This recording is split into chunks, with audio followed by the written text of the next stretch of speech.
श्री गणेशाम्बिकाभ्यां नमः। ओम श्री सद्गुरु चरण कमलेभ्यो नमः।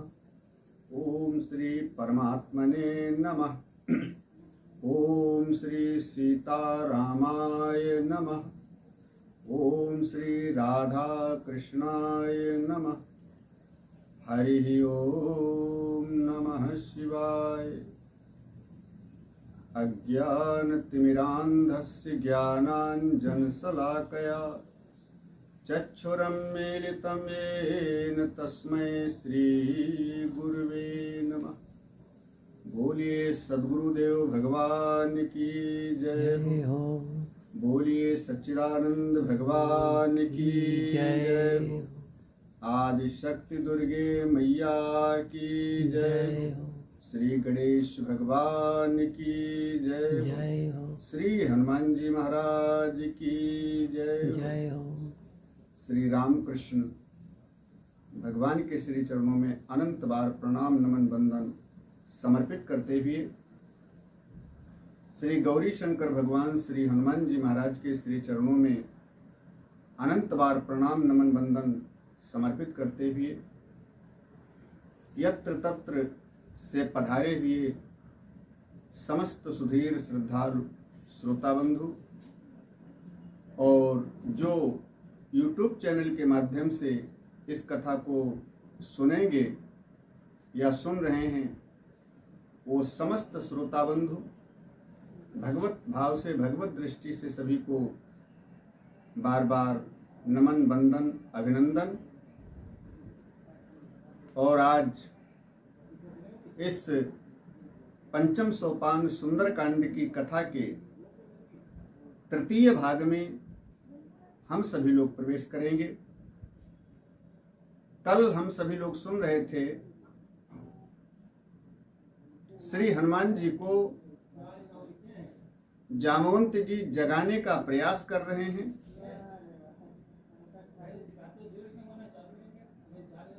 राम काज लगी तब अवतारा सुनतहि भयउ पर्वताकारा।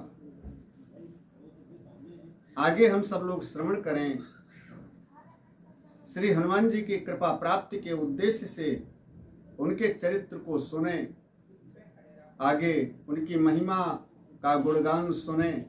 इसके पहले सभी भक्तों से एक निवेदन करना है, जो भी इस सत्संग सुधारस का पान करें, कथा को सुने, वो सभी अपने द्वारा और अपने मित्रों के द्वारा सब्सक्राइब और लाइक, क्योंकि आप सब लोग सपोर्ट करेंगे तो YouTube के माध्यम से बड़ी अच्छी अच्छी कथाएं और जीवन में कल्याणप्रद बातें मेरे द्वारा आप सभी लोग सुनने को प्राप्त करेंगे।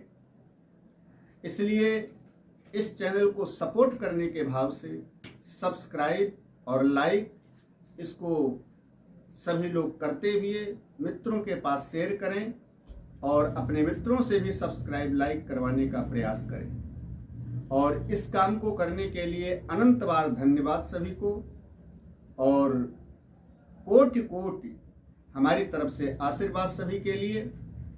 सभी का मंगल हो, सभी का कल्याण हो। और फिर आए मंगल को प्रदान करने वाले मंगल मूर्ति मारुति नंदन सकल अमंगल मूल निकंदन ऐसे श्री हनुमान जी की पावन महिमा का गुणगान सुने सुंदरकांड के माध्यम से।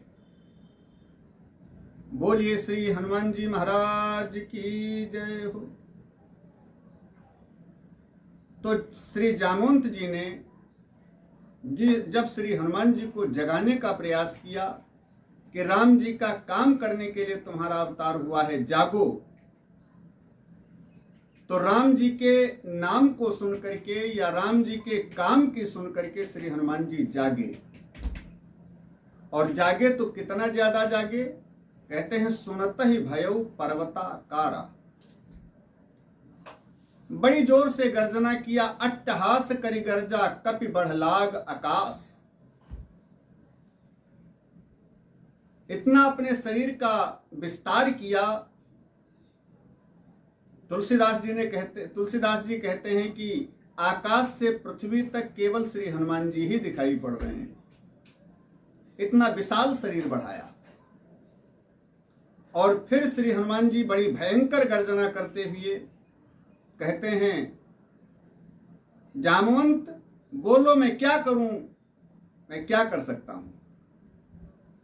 और देखें श्री हनुमान जी ने यहां पर क्या करने के लिए कहते हैं कि क्या क्या कर सकते हैं श्री हनुमान जी। वैसे तो सर्व समर्थ हैं, सब कुछ कर सकते हैं, लेकिन यहां तुलसीदास जी के भाव में श्री हनुमान जी क्या कह रहे हैं कि अगर कह दो तो लीलहि नाघऊ जल निधि खारा। यहां समुद्र को निगलने की बात नहीं कर रहे हैं श्री हनुमान जी। लीलहि नाघऊ, लीलहि माने लीलना नहीं, निगलना नहीं। लीलहि माने खेल खेल में, कौतुक में ही, लीला में ही, खेल खेल में ही समुद्र का उल्लंघन कर जाऊं, समुद्र को लांघ जाऊं और सहित सहाय रावण ही मारी। वहां जाकर के रावण के समस्त अनुचर, सेवक और रावण की सहायता करने वाले जो सेनाध्यक्ष माने समस्त लंका को मार करके, या कि श्री हनुमान जी विचार करते हैं, देखिए कहते हैं जोश में होश को नहीं खोना चाहिए। श्री हनुमान जी जो कह रहे हैं ये करने में समर्थ हैं। कहते हैं समुद्र को लांघ जाऊं, रावण को समस्त सेना के साथ, परिकर के साथ मार करके वापस आ जाऊं, जानकी जी को लेकर के आ जाऊं। लेकिन श्री हनुमान जी फिर सोचते हैं कि रावण को मैं मारूंगा ये उचित नहीं है, क्योंकि रावण को मारने के उद्देश्य से ही श्री राम जी का अवतार हुआ है इस धरती पर। इसलिए अगर ये काम मैंने कर दिया तो राम जी का अवतार लेना व्यर्थ हो जाएगा। इसलिए राम जी के कार्य को मैं नहीं कर सकता, अपना कार्य राम जी स्वयं करेंगे और राम जी का जैसा आदेश होगा वैसा ही सेवक कर सकता है। इसलिए श्री हनुमान जी ने विचार किया कि रावण को तो राम जी मारेंगे, तो होश में आकर के कहते हैं कि सारे त्रिकूट पहाड़ को ही यहां उठा करके ले आऊं। राम जी को समुद्र पार करने की जरूरत नहीं पड़ेगी, क्यों जाएंगे वहां, यहीं पर आराम से रावण को मारेंगे। त्रिकूट पहाड़ को जिसके ऊपर लंका बसी हुई है उठा करके ले आऊं, आराम से राम जी मारें। लेकिन फिर थोड़ा होश में आए श्री हनुमान जी। श्री हनुमान जी ने जामवंत जी की ओर देखा और कहने लगे, जामवंत ये जो मैंने कहा है ये करना उचित है या कि कुछ और करना उचित है, इसलिए उचित सलाह मैं तुमसे पूछ रहा हूं, मुझे क्या करना चाहिए। यहां एक वैशिष्ट्य है, समझें। हम ज्यादा जोश में आने के बाद अपने होश को अगर खो देते हैं तो हम पतन के रास्ते पर जाते हैं। इसलिए ज्यादा जोश में आकर के होश को नहीं खोना चाहिए। होश में रह करके ही कार्य को अंजाम देना चाहिए, कार्य को करना चाहिए। होश क्या है? बड़े बूढ़ों का आदेश। अपने मन में कोई बात सोचो कि ऐसा करना है, ऐसा करूं, तो अपने मन की सोची हुई बात को प्रमाण पत्र मान करके अगर हम कार्य को अंजाम देते हैं तो कार्य पूर्ण होने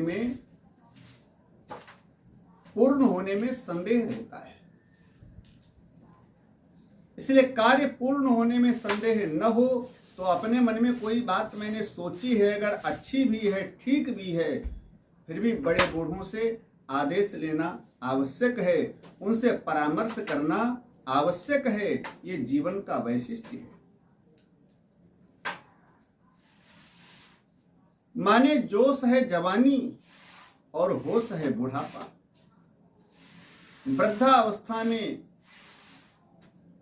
समझ ज्यादा हो जाती है, सोच शक्ति ज्यादा हो जाती है, बुद्धि का विकास ज्यादा हो जाता है, लेकिन शरीर में कुछ करने की ताकत नहीं रहती है।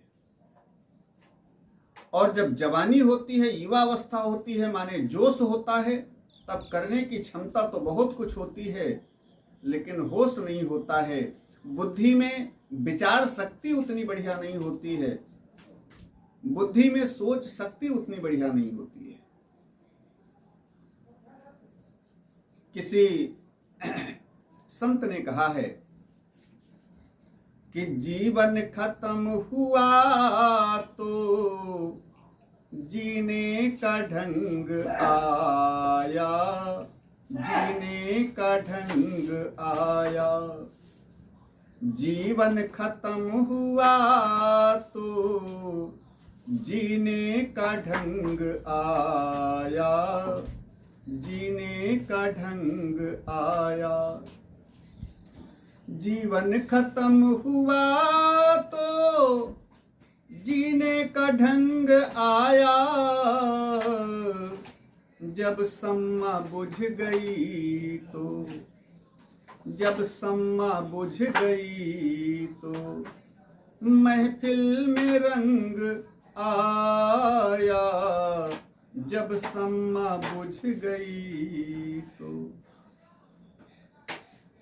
माने होश और जोश ये दोनों एक साथ बहुत कम देखने को मिलते हैं। इसलिए जोश माने जवानी और होश माने बुढ़ापा। दोनों अगर साथ में मिल करके काम को अंजाम देते हैं तो कार्य पूर्ण होने में कोई संदेह नहीं रहता है। इसलिए जवानी में अपने मन की सोची हुई बात बूढ़ों के सामने, वृद्धों के सामने, अपने से बड़ों के सामने रख करके उनकी सलाह लेकर के उसके अनुसार कार्य करना चाहिए। ये श्री हनुमान जी के चरित्र की विशेषता है और ये सभी समाज को, पूरी दुनिया को शिक्षा है। ऐसा अगर सब लोग करना सीख जाएं